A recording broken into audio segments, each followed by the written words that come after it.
Okay, Assalamualaikum dan selamat pagi. Diharap semua pelajar Sekolah Menengah Teknik Tuanku Jaafar yang mengambil lukisan kejuruteraan berada dalam keadaan sihat dan terus bersemangat. Okey, untuk video kali ini, saya ingin menerangkan berkaitan dengan masih lagi dalam tajuk lukisan persilangan. Cuma pada kali ini saya nak menerangkan berkaitan dengan kaedah pandangan pinggir. Sebelum saya letak video-video berkaitan dengan cara pembinaan garisan persilangan yang menggunakan kaedah pinggir bagi bongkah kun dengan piramid. So saya nak terangkan dululah kaedah pandangan pinggir ni. Sebelum ni saya banyak bagi latihan yang berkaitan dengan persilangan tapi menggunakan konsep unjuran ortografik. Pada kali ini kita menggunakan kaedah pandangan pinggir bagi bongkah yang ada tinggi. Bongkah yang ada tinggi maksudnya bongkah seperti piramid ataupun kun.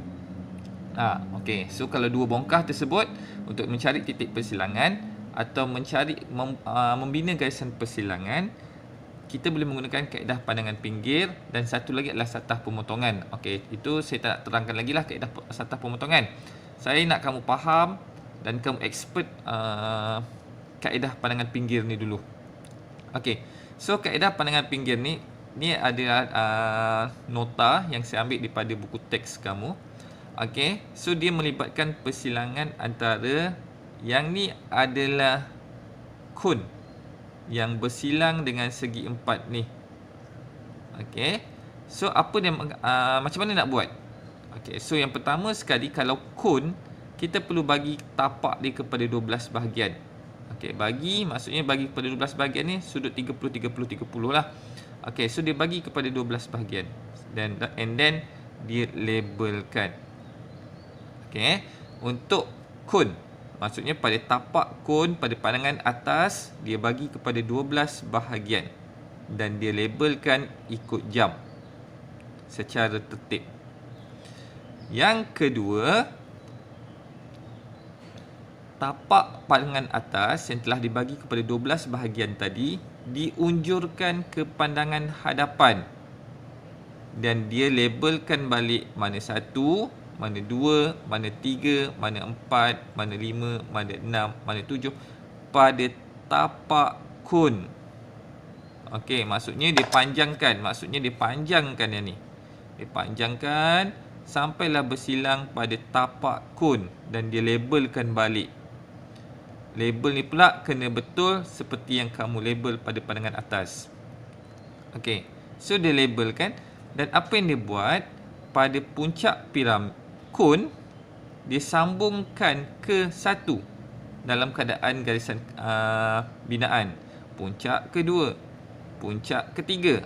Ni wajib ada Kalau tak ada memang sampai kesudah takkan jumpa nanti titik persilangan dia. P keempat, P kelima, daripada puncak, ingat daripada puncak kun ke tapak dia. Yang ketiga, dia tentukan titik persilangan antara segi empat tadi dengan garisan pembahagi tadi. Contohnya dia mencari pada garisan pembahagi tadi puncak ke satu ada A ni. Contohnya saya labelkan sebagai A. So mana A? So A unjur. So A mesti berada pada puncak ke satu. So dia labelkan A. Antara garisan pembahagi tadi, puncak kedua ada B, dia labelkan B, contohnya kat sini. So mana B? B berada puncak kedua, so B turun. So puncak kedua akan ada B. Begitulah seterusnya. Untuk C, katakan C ni mana? Puncak ketiga ada C, so C turun. Mana C? Puncak ketiga. Dalam kes ni ada sedikit kesukaran untuk mencari titik D. Titik D ni adalah puncak keempat. So puncak keempat ni adalah garisan lurus. So kita tak boleh tentukan di mana garisan titik D sebab dia garisan tegak ni. So apa yang dia buat, dia ambil jejari puncak ke D, dibawa dulu ke garisan mendatar ni. Okey, dia bawa ke 7. So dia turun, dia dapat 7 dan pada 7 dia buat satu garisan mendatar, akan dapatlah titik D. Okey. Ni special sikit untuk cari garisan ni, titik ni saja, titik yang tegak ni.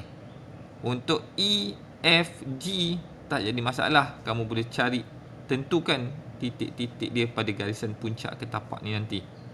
So bila dah dapat titik-titik dia, labelkan, akhirnya sambung menggunakan French curve, akhirnya jadilah garisan persilangan kamu yang ni. So ini garisan persilangan yang kita nak lengkap. Okey, so ingat pesan saya, kalau yang melibatkan kon, apa yang perlu kamu buat, bahagi tapak dia kepada 12 bahagian, labelkan dan unjurkan.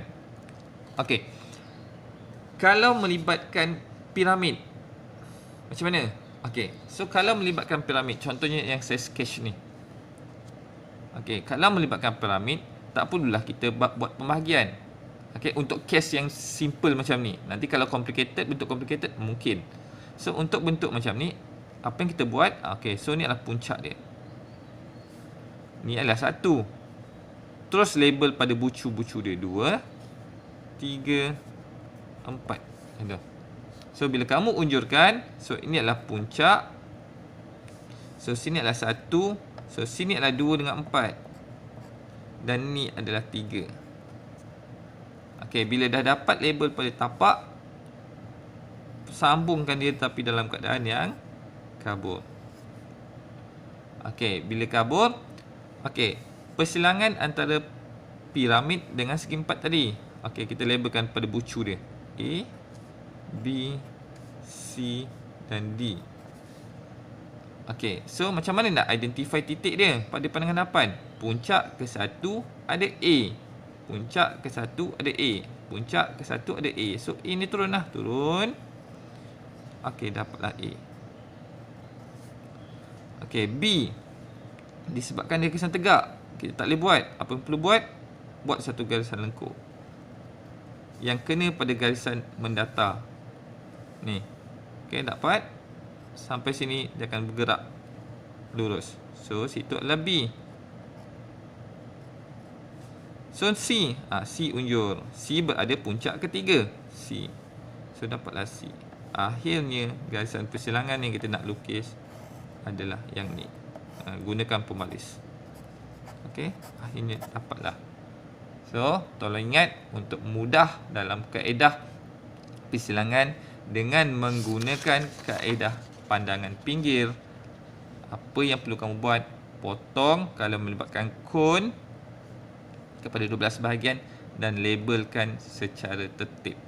Labelkan, unjurkan pada tapak dia pula apa yang kamu label, dan mesti buat garisan puncak ke tapak, puncak ke tapak. Okey, itu saja. Selamat mencuba nanti.